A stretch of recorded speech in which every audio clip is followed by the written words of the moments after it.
All right. I mean, this is really a lifelong topic, isn't it? We just need a lifetime to talk about this. So we were talking with the table leaders this morning, and between us, we had 400 years of marriage between all of us. There's, I think, 13 of us, and 400 years walking with the Lord. Isn't that amazing? Yeah. We're waiting for Miss Faith. So what I wanted to do with our panel this morning, instead of interviewing maybe an older woman, I wanted to have some of the younger girls come up, and I'll let them. You don't mind telling us your age, do you? No.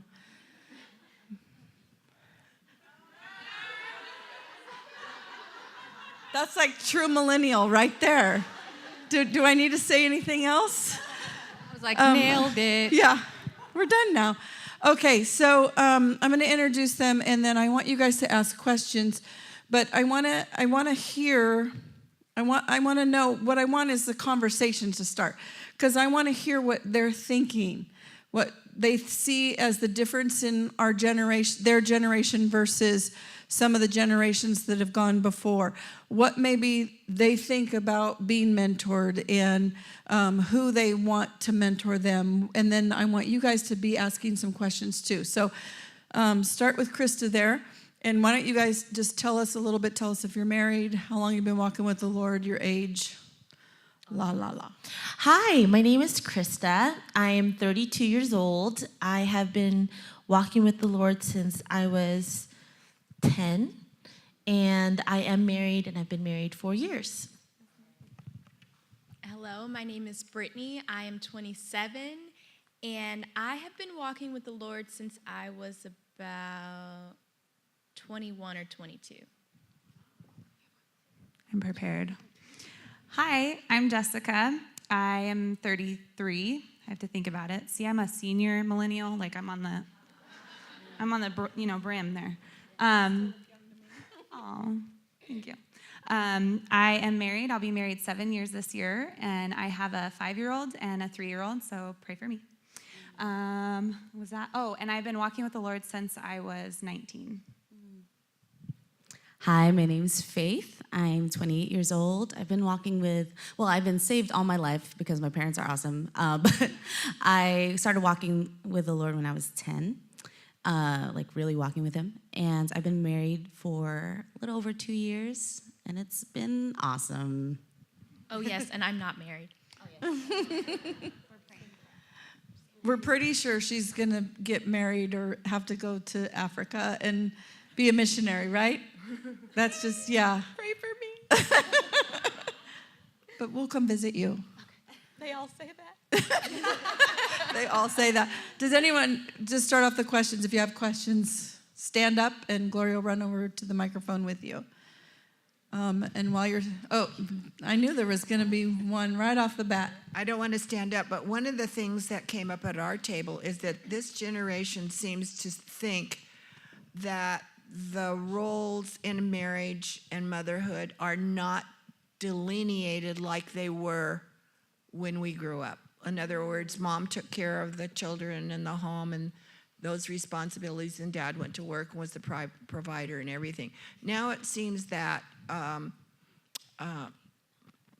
mom expects dad to do her job, or what we would consider her job, as well as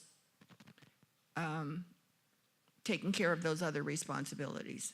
So how do you feel about that? Is that something that you agree with, or how do you deal with it? Hi.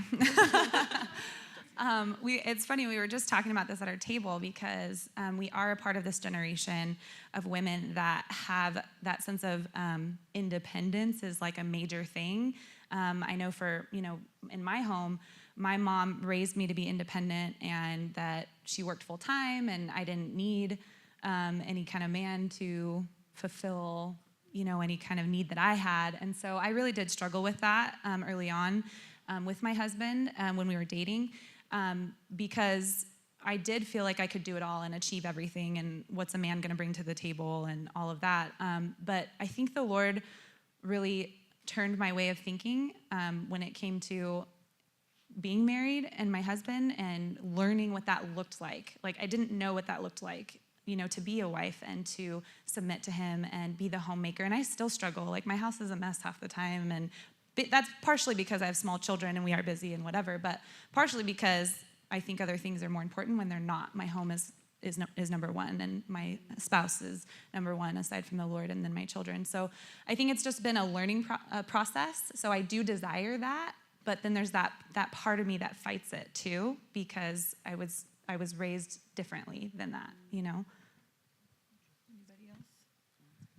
I think that's part of what you say, June. I think that's part of the older women in this room of what we can bring to the table for you guys, is because we ourselves have struggled with that. I know my generation, same thing. We were talking about the women's lib movement at our table and how that affected me, like thinking, oh, I don't need a man and I can do this and I can do that. And then you get into the role of the Bible and you're like, wait, I'm called to be a homemaker whether I work or not. I'm called to manage the home. And so I think just resetting that view. Now, some of them grew up with awesome Christian parents, and so it's different than that. So, Brittany, why don't you speak to, because you didn't grow up in a Christian home. So how has the Lord kind of like just changed maybe your thinking in that realm a little bit? Yes, it was actually really interesting. When I was around 21 or 22, I started going to a women's Bible study, and they were all older women, and I was the youngest. And I remember seeing everyone with wedding rings on, so I thought they were weird. Because I grew up with both my parents. I had step-parents, so I grew up in 2 households, so grew up with 4 parents, and then they all got divorced, and all my friends' parents were divorced, so all I saw was divorce. And I had my heart broken, so I was like, I never want to get married anymore. I don't want kids. Like, this, I just had this whole view, so I didn't know what I had walked into this Bible study. And then I heard the women mention submission, and I got a little annoyed, and I was like, you need to show me that in the Bible, because y'all made that up. We would never make that up. I'm like, where did that voice come from? I was like, I know, right? Is that God? And so they laughed at me a lot, and they were just so nice and patient, and they just started to walk me through the Word and show me, and they invited me into their homes and showed me what their homes with their husband looked like and the way they raised their children. I had never, ever seen anything like that. And so from there, not only being walked through the Word, but seeing it actually lived out and seeing how distorted and how much the enemy came into my home and destroyed it just because my parents didn't know, because they really were trying their best. So it was a mix of not only learning the Word and getting to know who Jesus was, but seeing it practically lived out, and the women were really transparent and real with me. That's fantastic, because what you hear in her heart is, I didn't formulate this opinion. I didn't just come up with, it's based on what you had seen and your experiences and what had gone on before. Another question?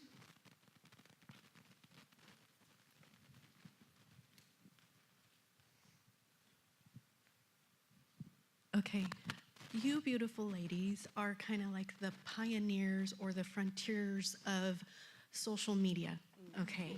And I have little ones. My daughter's 12, and she's about to, embark on puberty very soon. One of the things that terrifies me as a mother is social media like Instagram, and I know you guys, I've seen you guys on social media, and I believe you, Faith, have a large following. There's a lot of competition between young girls and identity crises going on. How do you, as Christians in this day and age, deal with that, and at what age do you feel is appropriate for a young girl to even embark on that, as young children are? That's a great question. So Instagram, and that's the beauty of being a millennial is interesting, because we know what it's like to play outside without internet. And we also know we were on the cusp of the digital age coming in, and social media was on the rise. And so you have this way of connecting globally with people, and it's so much power, and we don't know what to do with it. So thank you for bringing that question up. I think having a healthy social media presence has to start with having healthy IRL. IRL is millennial Generation Z talk for in real life. That if there's healthiness in the home, conversation is happening, there's openness in your relationship with your kids, that's where it all starts. And when it comes to, there is a lot of fear because you need to be aware of the kind of world that your young people are stepping into. And a lot of young people are losing touch because they're being raised by social media, not their parents. And that goes both ways. That could be because they have too much idle time that they do it, or they're also being enabled into this as well. So as parents, and me, one day hopefully becoming a parent, like I want to think about how can I be so involved in my kid's life that they know they can come to me and run to me and talk to me, so that like there is a healthiness in how they communicate. Because a lot of young people are losing touch in social media, they don't know how to communicate with their parents. They would much rather stay in their room and text you while they're upstairs and you're downstairs, right? Isn't that scary? That should be a red flag. So let it start with a healthy IRL, in real life, healthy in real life relationship with them. And then, because my parents had that with me, my social media presence became something where I can be transparent without oversharing. I knew how to be safe because my parents would tell me and coach me. It's like, hey, maybe don't post about this. Maybe do post about this. And there are really cool apps and ways for you to even put parental controls on their phones, which I strongly suggest because porn is so easy to get nowadays. Sometimes it's just on Instagram. Sometimes it's just on Twitter. There's a lot of fear there. But also coddling them could cause them to just find other outlets that are just as unhealthy outside of those things too. So just get a little bit more informed. I'm still trying to keep up with where everything's happening. So as far as an age, what I like about Instagram and Facebook is that there is an age limit there. But I also suggest that wherever your kids are, also be there too. Make a profile. You don't have to be on it all the time, but there's a little bit of a presence there, so there's a little bit of parental fear, which is great, and it causes them to have to be like, oh, my parents are also on social media. And they can go on private, but don't allow them to go on private, have their private profiles if you can't access it. That's just, so make sure that you're able to access it. Sometimes even like ask for their password and stuff. Just some simple little practical things. You can talk to me personally if you just need a little bit more insight on that. But let it start in real life. Teach them how to talk to people. That's where it all starts. We're actually going to have a workshop on social media before our next study in fall. So the week before fall, we will actually have a workshop just specifically focused on social media, because we need more than one little, tidbit of information. When I was talking to the girls earlier, they were talking about that this generation are watchers. It's not so much that they're engaging because everything is watched. It's video, it's social media, it's pictures. So when they're looking at older women, they're watching. It's not so much that they're engaging in talk. They called this generation, your generation, you called it non-engaged, non-verbal, all visual. Everything is visual. Do you have any, do you want to speak to that a little bit? Do you have anything to say further on that, or? Yeah, when it was brought up at our table, it really is that, the question that we were addressing was, how would you receive admonishment from an older woman? Like in what manner would you receive it the best, And for me, it really is seeing that fruit in that woman first and foremost, We hear it all the time, you can't give what you don't have, right? And so sometimes, I know for me growing up, it was hard for me to receive an encouragement, an exhortation, a rebuke from a woman that I see is not even walking out those things that she's rebuking or encouraging me in. And so that is kind of the generation that we're living in. I talk to the junior high leaders, the high school leaders, it's the same thing across the board. I don't know how to talk to them. They're not really talking. And I'm like, don't worry about that, but they are watching. They're watching and they're listening. And it should kind of kick in a very holy fear in our hearts, like we're being examples whether we know it or not. And that could just be our relationship with one another, our relationship with our family, our husbands, our friends, what we say, what we don't say, all those different things. And it's one of those things where we've learned, especially like Faith and I who've been a part of like a youth discipleship program, and Brittany who's at the Bible college, and Jess who's raising children, like you'll be surprised like how much they actually see in just you. Like, what is that quote that said like, preach the word and if necessary use words, right? That's literally this generation now. And so they're just watchers and listeners, and they might not respond up here. They might actually look dead in the eyes a little bit, like. No, they kind of look like this. Yeah, but they're really good at kicking, like just picking the whole room up immediately the moment they walk in, so. Good answer. Next question over here.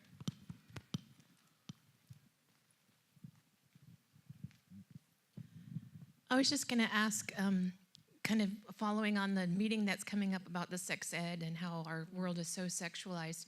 I think you two didn't grow up necessarily in Christian homes. How did you, obviously you're very modest now, and how did you, how did you keep from kind of following along, or did you and then you changed? How did you miss all that nonsense? I played sports, so I was just distracted a lot of the time with that. I just kept busy. And my parents were they were modest people, which I find interesting now looking back. But they were, it was more of a fear for me. Like I was afraid of the unknown, and I was afraid of anything that had to do with like, the unknown of it. So I really never even had a conversation with my parents. I don't even remember what was taught at school. I just learned from my friends, and we had these weird conversations, and then we just moved on, and which I think is going to happen no matter what generation it is. But I didn't have a healthy conversation with my parents. I did go down a road later in life. I think maybe that I would have chosen differently had I had some direction. But so I hope that answers your question. I just kept busy and talked about it with my friends. Mm-hmm. In high school, they pretty much taught us how to get an abortion if needed. They taught us how not to get STDs and what to do if you do get it. And they showed us weird pictures. So when I was in college and I decided to start having sex, in my mind I was doing a very good job because it was one person, and I was always very serious about protecting myself. And so compared to my other friends, I was doing a great job. And I didn't know any better. I knew that people would say you should wait until you're married. And in high school, I used to think, I'm gonna wait until I get married. But that just wasn't a reality for me. And so that was the life that I lived. And I remembered once I started going to church right after I graduated college, and just the different things that I was learning, the Lord was doing a work in my heart. And I can even look back now to high school and to different situations that I was in and see how the Lord's hand was on me, because there was so much darker that I should have gone into by the situations and positions I put myself in, that I walked into, and the Lord was right there with me, and I didn't even know him. He truly did love me at my darkest. Wow, that's fantastic. I have a question. I have a 14-year-old, and I always telling her, up to you're 18, I'll keep bringing you to church.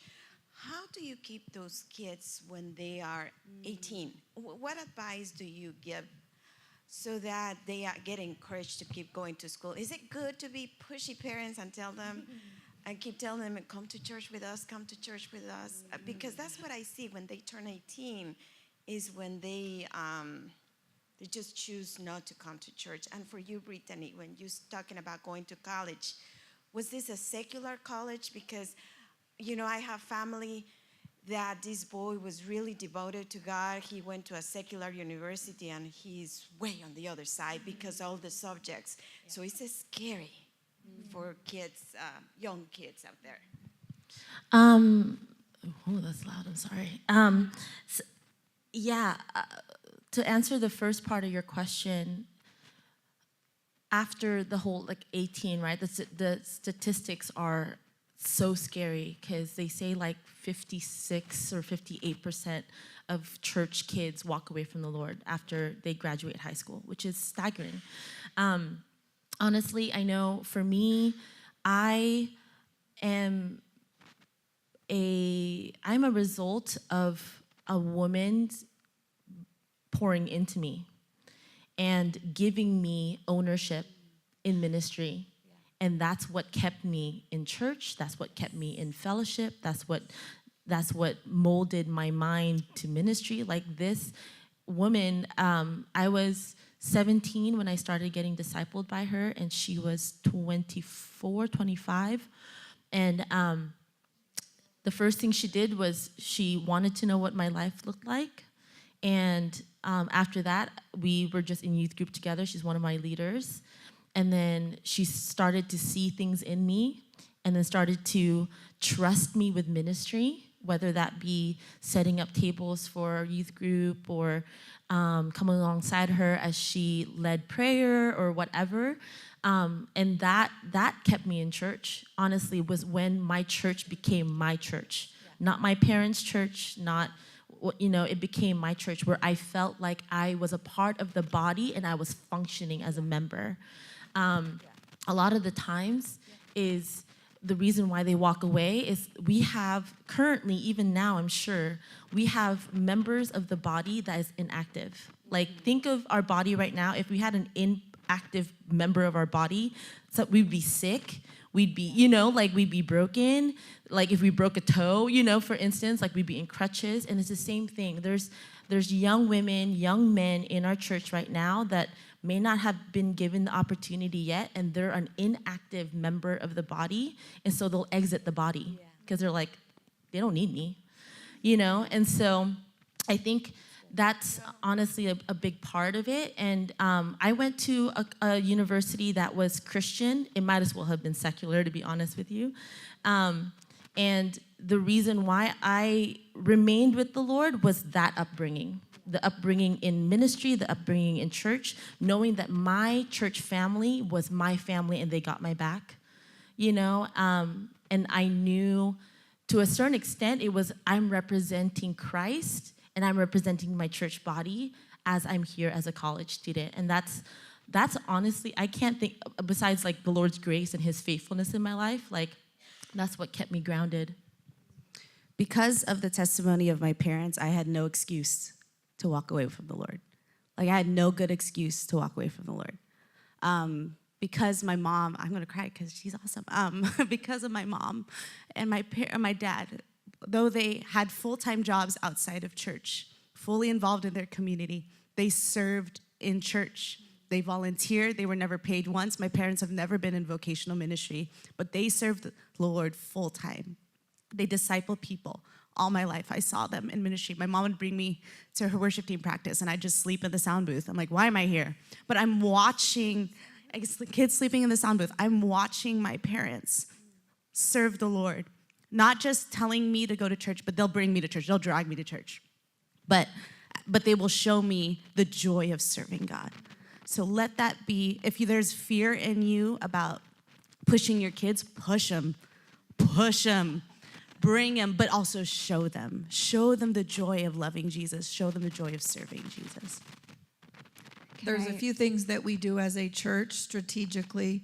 One is that we bring, because those statistics are staggering, and a couple of years ago we took a walk with that as a church leadership. So that is why our high schoolers are in the sanctuary. We strategically try to get our high schoolers to serve. You'll see them on the worship team. You'll see them on the cameras. For that very reason, serving is the thing that makes you a family member. When you pour into the family that you are a part of, you become a member. And so here, we've taken strategic steps. So our high schoolers are in the sanctuary, because what happens is sometimes they're out in youth group and they're playing Chubby Bunny and they're doing all the games, and then they don't know how to come in because they don't know anybody in here. And so we've strategically taken those steps to help them make that transition into adulthood. But as a parent, I can high five these girls. You need to show your kids how to serve, and then you need to have them serve.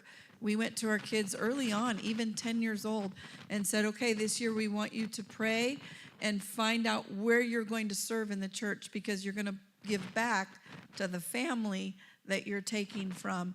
And I think that that is one thing. And then we took our kids everywhere. If we went on a mission trip, our kids were there. Our kids also slept hours in sound booths. But they know the people of the church. They know my friends know them. And it kept them in the body. So I hope those were helpful. But that was an excellent question. Other questions?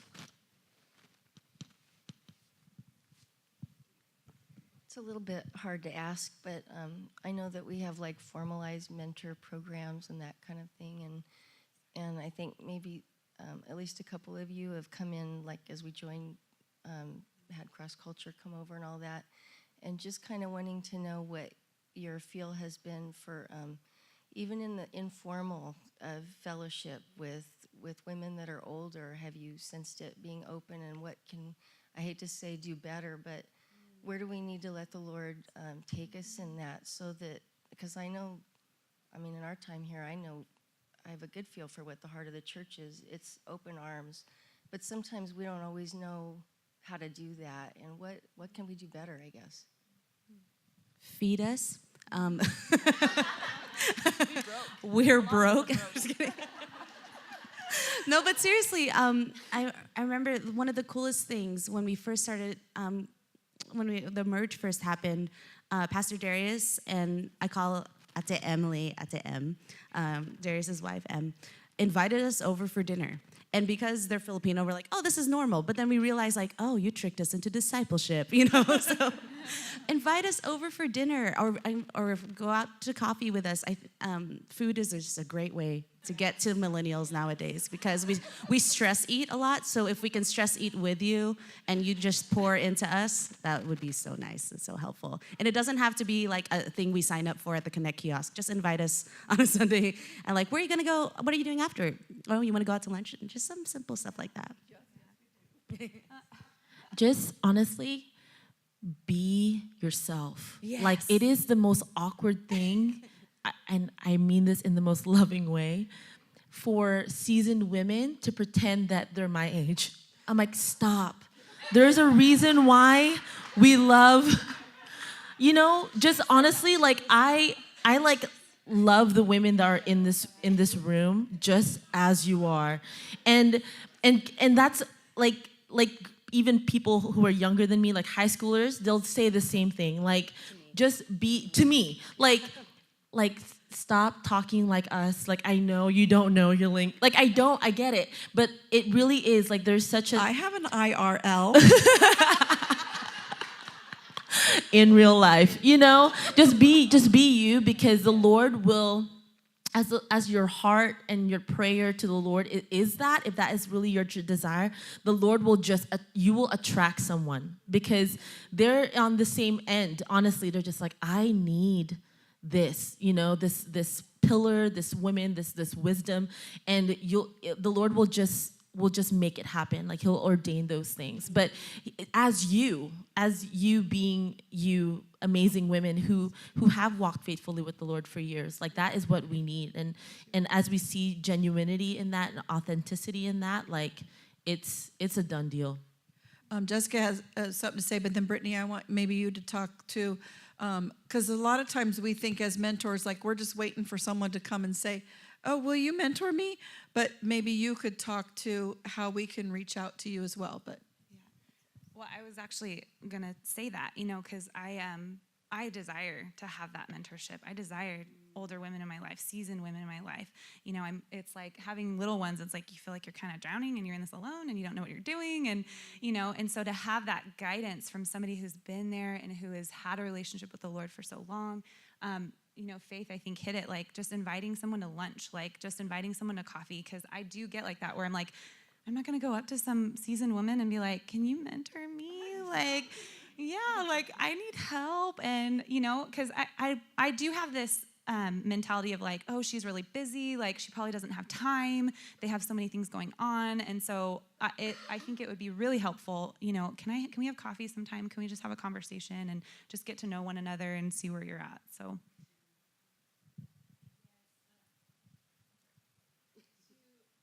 Oh, can they hear me? Oh, to reiterate what Faith said, food. That is a big thing. And I'm going to get to Brenda's question.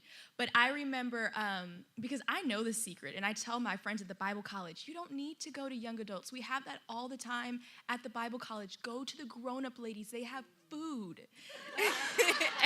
And it's like real food, and they have homes with couches. Like, go to what they're doing. But yes, so for me, at my church, I'm originally from LA, so my home church that I came to know the Lord in was Calvary Chapel Inglewood, which was a really small church. So I was the only young adult. I didn't know what fellowship or anything was, so I only had the older ladies. So they tackled me, we're gonna disciple you, and I didn't even know what that was. And it was great because I didn't even realize it was something I needed.